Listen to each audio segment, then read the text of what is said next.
Күндүн акыркы нуру көздөн кайын болду. Анан жарк эткен шакекче пайда болуп, күн толугу менен тутулганын көрөсүң.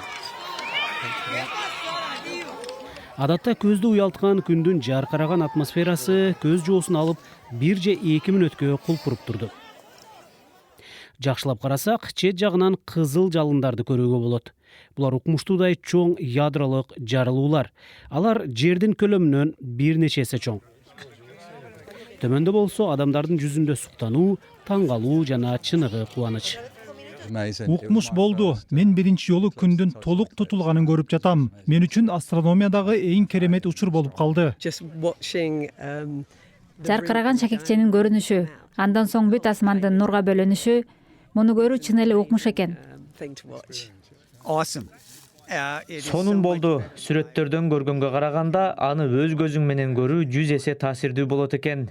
Миңдеген сүрөтүн көрсөң да, бул көз ирмемди өзүң көргөнгө эч нерсе жетпейт экен. Чынын айтсам, денем дүркүрөп кетти. Сууктан эмес, жаңы эле күбө болгон керемет көрүнүштөн. Мындайды буга чейин да бир нече жолу көргөм, бирок эч качан тажабайм. Мындай учурлар бизге адам экенибизди, ал эми жер чексиз аламдагы кичинекей гана планета экенин эскертип турат.